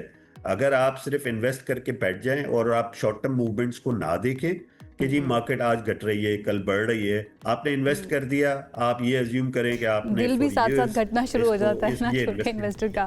फिर आपको इंशाल्लाह you will make good money और फिर उसको आप रोजाना देखना छोड़ दें।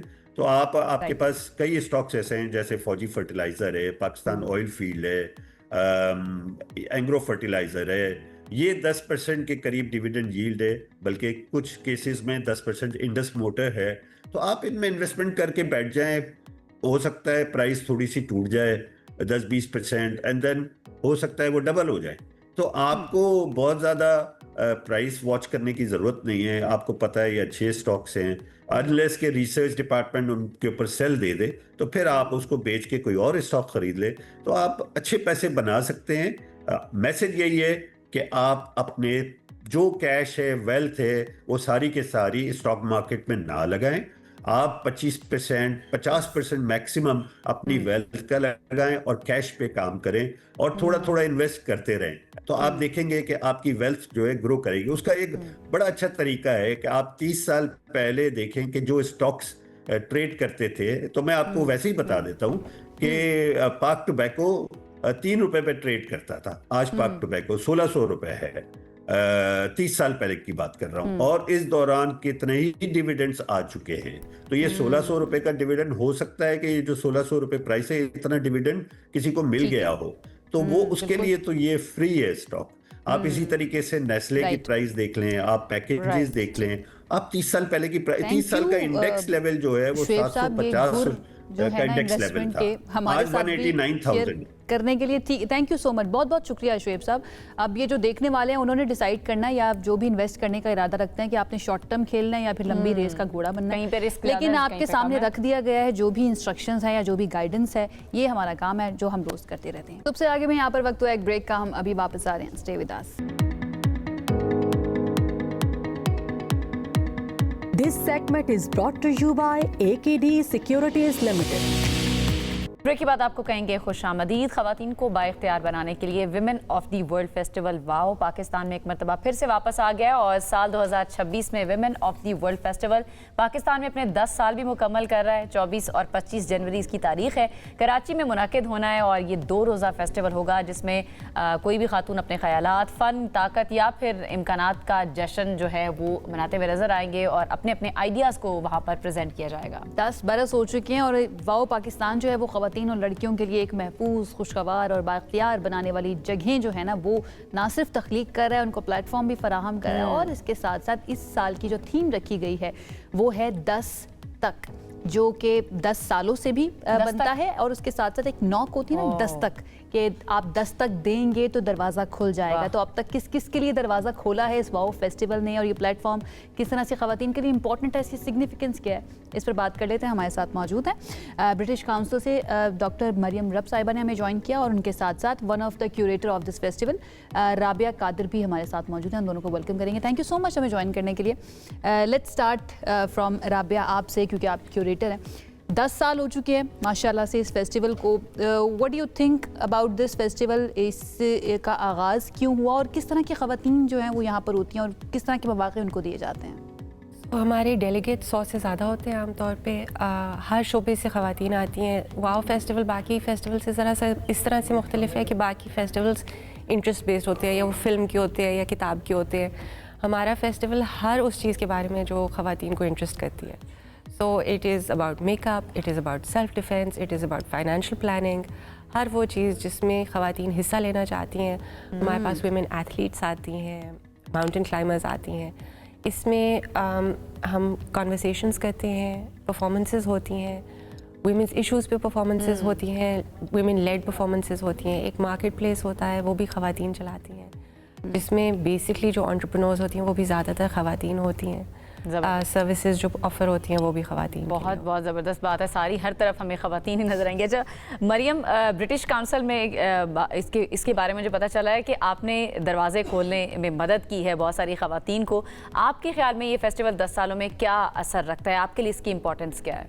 हमारा एक प्रोग्राम है जो कि स्कॉटिश स्कॉलरशिप्स के नाम से, Scottish scholarship for young women, और उसमें स्कॉटिश गवर्नमेंट स्कॉलरशिप्स देती है पाकिस्तानी बच्चियों के लिए जो साइंस में और कुछ और शोबों में अपनी तालीम जारी रखना चाहती हैं पाकिस्तान में। तो उसके लिए उनको यहाँ से निकल के बाहर जाने की ज़रूरत नहीं है, वो यहाँ की यूनिवर्सिटीज़ में उनको वो स्कॉलरशिप दी जाती है।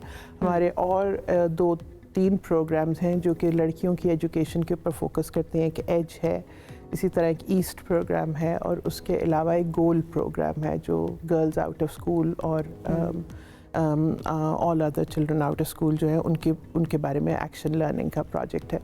सो वाओ जो है वो एक इससे जुड़ी हुई एक कड़ी है। ये एक इन इटसेल्फ एक पूरा प्रोजेक्ट है जो हमारी आर्ट्स की टीम चलाती है, और इसका अगेन मकसद प्राइमरी यही था कि एक ऐसा प्लेटफॉर्म ख़वातीन को दिया जाए जहाँ पे वो आके अपनी जो भी उनकी सलाहियतें हैं या उनकी एक कोई एक्सपर्टीज़ है वो बाकी लोगों से शेयर कर सकें। आई थिंक बेसिक जो इसके पीछे एक बुनियादी असूल है जो कि मेरा ख्याल है कि तालीम में जिसकी बहुत ज़रूरत है वो ये है कि ये जो 100 डेलीगेट्स की राबिया बात करें, ये वो 100 डेलीगेट्स उन हज़ारों बच्चियों के लिए और उन हज़ारों लोगों के लिए जो उस मेले में आएंगे उनके लिए वो रोल मॉडल्स हैं।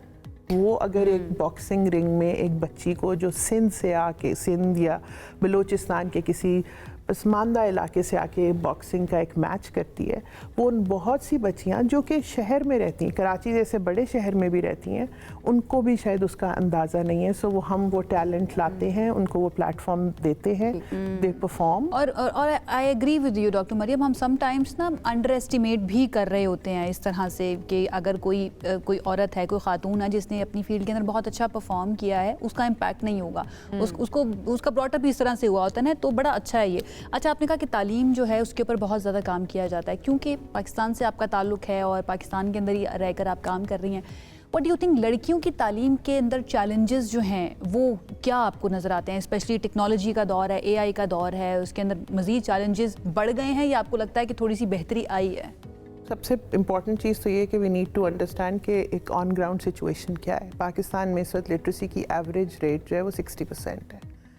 خواتین کا ابھی بھی 53-54 پہ ایوریج ہے, مردوں کا 68% پہ ہے. سو آپ ایک تصویر دیکھیں کہ یہ آن گراؤنڈ سچویشن ہے کہ خواتین کو ایکسیس ٹو اپرچونیٹیز ہے ہی نہیں, ابھی بھی نہیں ہے ایجوکیشن کا.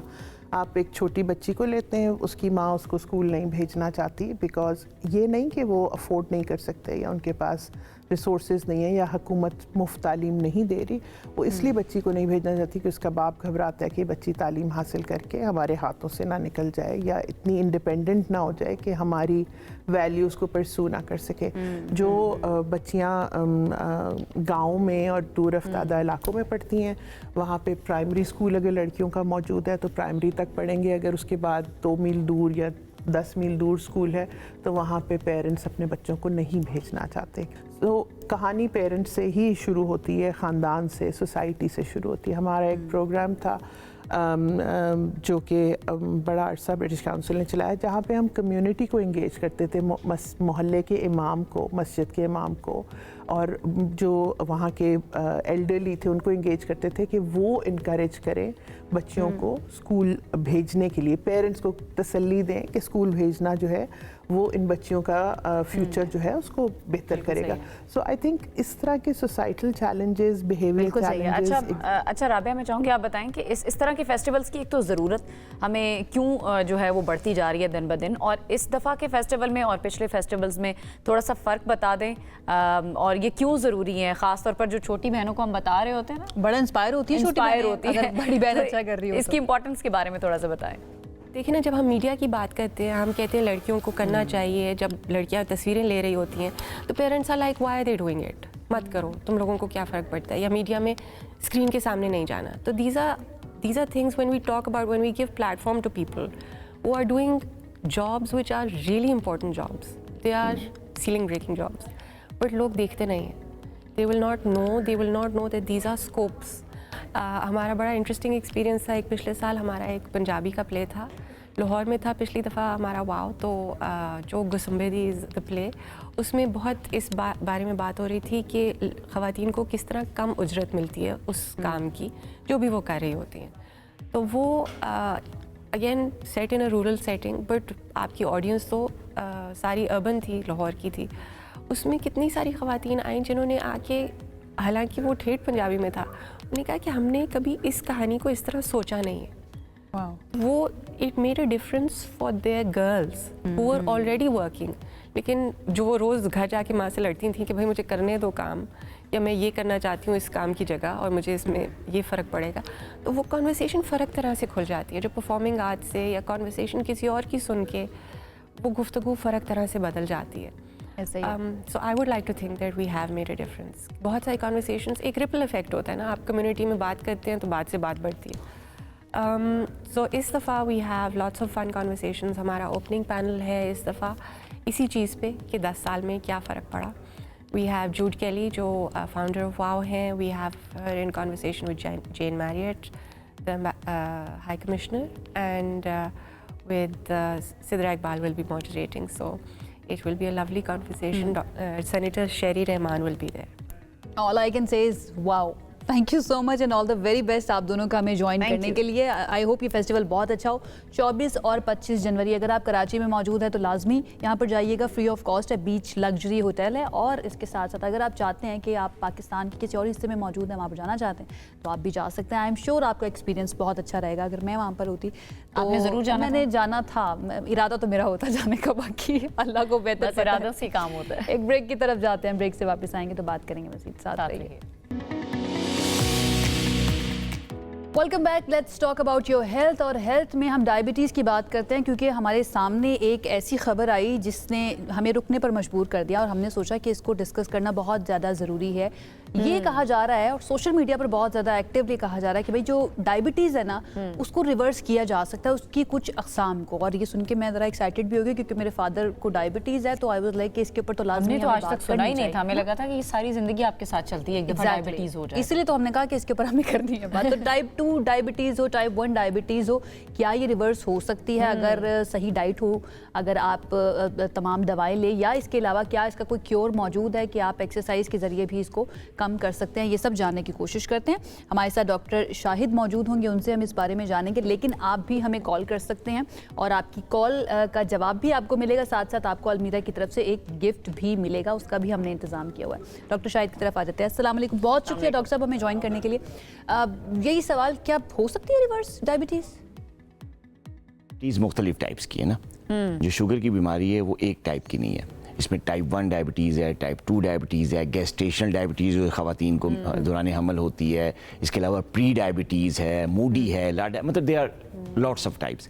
لیکن جو زیادہ کامن, جو دنیا جس کو جانتی ہے, جو فیمس ٹائپس ہیں, وہ ٹائپ 1 ڈائبٹیز ہے اور ٹائپ 2 ڈائبٹیز ہے. اور یہ دو ٹائپس کی جو ڈائبٹیز ہیں, خاص طور پہ ٹائپ 2 ڈائبٹیز آج کل دنیا میں بہت زیادہ پھیل رہی ہے. پاکستان تو اب ٹاپ پہ آ گیا ہے.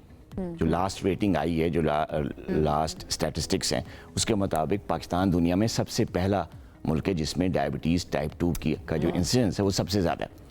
اچھا, اب یہ ریورس ہو سکتی ہے یا نہیں؟ دیکھیں, پہلے تو ہمیں دیکھنا ہے کہ ریورس کا مطلب کیا ہے. اگر تو آپ کا ریورس کا مطلب یہ ہے کہ جو ان کے جو ٹیسٹ ہیں ڈفرینٹ, جو فاسٹنگ لیولز ہیں, رینڈم لیولز ہیں, HbA1c ہے, کیا وہ نارمل ہو سکتے ہیں؟ وہ بالکل نارمل ہو سکتے ہیں. آپ اچھے لائف سٹائل کے ساتھ, اچھی میڈیکیشن کی پراپر ڈوز کے ساتھ, پراپر واک اور ایکٹیویٹی, فزیکل ایکٹیویٹی, ایکسرسائز کے ساتھ اس کو بڑے آرام سے اس کو کنٹرول کر سکتے ہیں. اور یہ ٹیسٹ جو ہیں اپنے ٹارگٹ رینج میں آ جاتے ہیں. آپ کی مراد ریورسل سے میں چاہوں گی تھوڑا سا ایکسپلین کر دیں یہ ٹائپ 1 ڈائبٹیز کے بارے میں اور ٹائپ 2 میں, ان میں ایک تو ڈفرینس کیا ہے اور کون سے جو لوگ ہیں ان کو ٹائپ 1 یا پھر ٹائپ 2 ہوتی ہے؟ ٹائپ 1 ڈائبٹیز ہے نا, بیسیکلی اس میں جو انسان کے اندر ایک آرگن ہوتا ہے جس کو ہم اردو میں لبلبا کہتے ہیں, یا اس کا جو میڈیکل نام ہے وہ پینکریاز ہے. پینکریاز میں ایک خاص قسم کے سیلز ہوتے ہیں, بیٹا سیلز, وہ بناتے ہیں انسولین. اور یہ انسولین ایک ایسا ہارمون ہے جو کہ انسانی جسم میں شوگر لیول یا گلوکوز لیول کو کنٹرول میں رکھتا ہے. ٹھیک ہے. اچھا, جو ٹائپ 1 ڈائبٹیز ہے اس میں یہ جو ہارمون ہے اس کی پروڈکشن بالکل بند ہو جاتی ہے, یا بہت 0 یا 0.1 بہت مائنر, تو اس سے انسان کو ٹائپ 1 ڈائبٹیز ہو جاتی ہے. بیٹا سیل جو ہے وہ ڈیڈ ہو جاتے ہیں اور انسولین بننے کا پروسیس بالکل ختم ہو جاتا ہے. اور ٹائپ 1 ڈائبٹیز کا علاج ہوتا ہے انسولین, اور انسان کو ساری عمر پھر انسولین لینی پڑتی ہے. اس کا کوئی ریورسل, ہاں پروگریسو ہے, تو آہستہ آہستہ انسولین کی ڈوز لائف کے ساتھ ساتھ بڑھتی ہے, تو اس کا علاج تو سوائے انسولین کا اور کچھ نہیں. جو ٹائپ 2 ڈائبٹیز ہے اس میں ہوتا یہ کہ آپ کا جو انسولین ہے, بیٹا سیلز ہیں وہ انسولین بنا بھی رہے ہوتے ہیں, انسولین بن بھی رہی ہوتی ہے, بعض اوقات زیادہ بھی بن رہی ہوتی ہے, لیکن اس کی کوالٹی, اس کی کوانٹٹی اور اس کے خلاف ایک ریزسٹنس آتی ہے باڈی میں, جس کی وجہ سے یعنی کوالٹی صحیح نہیں آ رہی, صحیح کام نہیں کرے گی. اگر اس کی کوانٹٹی اس لحاظ سے نہیں ہے جتنی سے آپ کا کاربس جتنے ہائی لیولز ہیں اس کے لحاظ سے وہ نہیں نکلتی, یا اس کے خلاف ایک خاص ریزسٹنس آتی ہے جس کو ہم کہتے ہیں انسولین ریزسٹنس, اس کی وجہ سے جو ہے. ڈاکٹر صاحب ہمارے ساتھ ایک کالر بھی موجود ہے, سلمان, وہ سوال کرنا چاہیں. جی سلمان. جی السلام علیکم. وعلیکم السلام. جی میرا شاہد صاحب سے سوال ہے کہ شوگر کو روکنا ممکن ہے, اس کے امکانات ہیں؟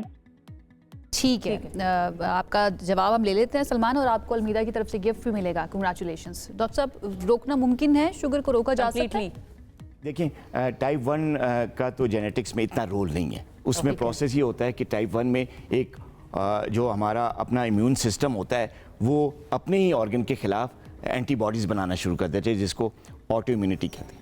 تو آٹو امیون پروسیس کے تحت لبلبا جو ہے وہ ختم ہو جاتا ہے, ڈیڈ ہو جاتا ہے. اس کا تو ظاہر ہے اس کا ریورسل ممکن نہیں ہے, اس کا جینیٹکس بھی نہیں ہے, وہ آپ اس سے پریونشن بھی نہیں ہے, بس وہ بغیر کسی وجہ کے ہو جاتی ہے. لیکن جو ٹائپ 2 ڈائبٹیز ہے, اگر آپ کو رسک فیکٹرز ہیں, آپ کی فیملی میں ہے, آپ کا وزن زیادہ ہے, یا آپ کی جو ڈائٹ ہے وہ پراپر نہیں ہے, ہیلدی ڈائٹ نہیں ہے, جنک فوڈ کا زیادہ استعمال کر رہے ہیں, اوور ویٹ ہیں, سیڈنٹری لائف سٹائل ہے, بیٹھے رہتے ہیں, काम ही ऐसा है कि बस बैठे रहते हैं, कोई वॉक को एक्सरसाइज नहीं है, फिजिकल एक्टिविटी नहीं है, और साथ जेनेटिक्स में भी है, पेरेंट्स में भी है, बहन भाइयों में भी है, रिश्तेदारों में है, तो फिर आप हमारे जो कॉलर थे उनको अपना जवाब मिल गया होगा। अलमीरा का गिफ्ट हैम्पर उनके लिए होगा, उन तक पहुंचा दिया जाएगा। अच्छा डॉक्टर साहब, मैं चाहूँगी थोड़ा सा ये बताएं, मैंने सुना था खवातीन जो प्रेग्नेंट खवातीन होती हैं उनमें भी शुगर हो जाती है प्रेगनेंसी के टाइम पर, तो क्या वो भी रिवर्स हो जाती है कम्प्लीटली, या वो बिल्कुल वैसी हो जाती है जैसे आप टाइप 1 एंड टाइप 2 एक्सप्लेन कर रहे थे? वो गेस्टेशनल डायबिटीज़ कहते हैं उसको। खवातीन में जब प्रेगनेंसी जब शुरू होती है तो उसमें कुछ हार्मोन्स आते हैं, प्रोड्यूस होते हैं, जो कि प्रेगनेंसी की वजह से होती है, तो उसकी वजह से बॉडी में बनती हुई इंसुलिन जो है वो असर नहीं करती, इंसुलिन रेजिस्टेंस आ जाती है, जिसकी वजह से दौरान हमल डायबिटीज़ होती थी, जिसको हम गेस्टेशनल डायबिटीज़ कहते हैं। गेस्टेशनल डायबिटीज़ जैसे ही हमल होता है डिलीवरी हो जाती है, बहुत रेयर केसेस में खवातीन की कंटिन्यू करती है, otherwise gestational diabetes completely cure हो जाती है। हाँ, अगर बाद में लाइफस्टाइल पे थोड़ा सा ना रहें वो, और अपना वज़न को इन चेक ना रखें, ओबेसिटी होती रहे, वज़न बढ़ता रहे, बाद में लाइफस्टाइल भी सेडेंटरी हो जाए, जैसे मैंने कहा, खाने पीने से भी ध्यान नहीं है, कोई फिजिकल एक्टिविटी, फिर आइंदा आने वाले सालों में उनको हो सकती है, रिस्क बढ़ जाता है। किसी को गेस्टेशनल डायबिटीज़ है तो उस खातून में कंपेयर टू अदर गर्ल के जिसको नहीं है गेस्टेशनल डायबिटीज़। ठीक है। अच्छा डॉक्टर साहब, I am more interested in type 1 and type 2, इसके असरात या सिम्टम्स के बारे में बताइएगा, क्या एक जैसे होते हैं बिल्कुल या मुख्तलिफ होते हैं? अच्छा, हमें एक कॉलर ने भी ज्वाइन कर लिया है, बताइएगा क्या आपका सवाल है। तहरीन, क्या सवाल है आपका? अस्सलाम वालेकुम। अस्सलाम जी, मैं तो दो टाइप्स हैं, तो उनके बारे में पूछना चाहूँगी कि इनमें क्या फ़र्क है। वही जो आप अलामात का पूछिए, सिम्टम्स पूछना। ठीक है, आप सुनते रहिए, आपको जवाब भी मिलेगा और अलमीरा की तरफ से आपको गिफ्ट भी मिलेगा। Thank you so much for calling. जी डॉक्टर साहब, वही सवाल जो मैं कर रही थी, क्या असरात या सिम्टम्स होते हैं, दोनों के फ़र्क क्या है? देखिए, जो टाइप 1 के सिम्टम्स हैं तो वो तो बड़े क्लासिक हैं, आपने सुना होगा, शुगर बढ़ती है तो उससे पेशाब भी ज़्यादा आता है, यूरिन ज़्यादा आ जाता है, फ्रिक्वेंसी बहुत बढ़ जाती है, प्यास लगती है, वेट बहुत तेज़ी से गिरना शुरू हो जाता है, थकन हो जाती है, बंदा के अंदर एनर्जी लेवल बहुत ज़ीरो हो जाता है, पट्टे कमज़ोर हो जाते हैं। ये टाइप 1 के क्लासिकल सिम्टम्स हैं। ठीक है, लेकिन ये सिर्फ टाइप 1 के हैं, और विद इन मंथ्स ये पेयर होते हैं, विद इन वीक्स पेयर होते हैं, और फॉरन डायग्नोसिस हो जाती है। इसको ज़्यादा लंबा अरसा नहीं चले जाते, क्योंकि ज़्यादा लंबा अरसा कोई नहीं डायग्नोज करता तो फिर लाइफ थ्रेटनिंग, फिर ज़िंदगी ख़त्म हो जाती है। जबकि टाइप 2 डायबिटीज़ में ये है कि ये सिम्टम्स बाज़ औक़ात क्योंकि इंसुलिन बन रही है, तो ये सिम्टम्स जो मैंने बताया ये नहीं होते, या होते हैं तो बहुत कम होते हैं। जब बॉडी में इंसुलिन रेजिस्टेंस है, ग्लूकोज लेवल हाई है, तो उसका इफेक्ट हर ऑर्गन पे होगा। यानी ग्लूकोज ब्लड में है, हाई लेवल है, तो ज़ाहिर है ब्लड तो हर ऑर्गन में जा रहा है, ब्रेन में भी जा रहा है, आइज़ में भी जा रहा है, लंग्स में भी जा रहा है, हार्ट में भी जा रहा है, किडनीज में भी जा रहा है, पट्ठों में, मसल्स में भी, हर जगह ब्लड है ना। तो जब ब्लड हर जगह जा रहा है, उसमें ग्लूकोज लेवल हाई है, तो जो हाइपरग्लाइसीमिया जिसे कहते हैं, तो हाइपरग्लाइसेमिक इफेक्ट्स हर ऑर्गन पे आते हैं। ब्रेन में जाएगा, शुगर हाई लेवल है, नींद नहीं आएगी। पट्ठों में जाएगा, हाई लेवल है, पट्टे दर्द करेंगे, फटीग होगी, पाँव में चला नहीं जाएगा। अच्छा, ये डॉक्टर साहब, क्योर ना होने का मसला जो है कि ये बिल्कुल क्योर नहीं हो सकता, इलाज नहीं हो सकता, ये दोनों के लिए है, टाइप 1 एंड टाइप 2 दोनों के लिए, या कोई एक है जिसका इलाज हो सकता है दूसरे का ना हो? हीलिंग डिले होती है, और ये दोनों में होता है, दोनों में। ठीक है, टाइप 1 में भी और टाइप 2 में। हीलिंग जो है वो Aahista Aahista by the time वो डिले होती जाती है, वीक होती जाती है, और उसका ताल्लुक भी ब्लड सर्कुलेशन से, क्योंकि बेसिकली डायबिटीज़ जो है, हाई ग्लूकोज लेवल जो है ब्लड में, वो इफेक्ट करता है वैस्कुलर हेल्थ को, यानी खून की जो शरियानें हैं वो वीक हो जाती हैं, तंग हो जाती हैं, उनकी जो फ्लेक्सिबिलिटी है वो कम हो जाती है, जिसकी वजह से जो डायरेक्ट इफेक्ट आता है वो ब्लड फ्लो पे आता है। ब्लड फ्लो फिर हर ऑर्गन का खराब होता है, तो जब ब्लड फ्लो हर ऑर्गन का खराब होता है तो फिर उसमें सारे अच्छा डॉक्टर साहब, आपने शुरू में जिक्र किया कि यंग एज से ही शुगर का मसला जो है वो शुरू हो जाता है। यंग एज से आपका क्या मुराद है? किस एज से बच्चों में शुगर जो है वो होनी शुरू हो जाती है?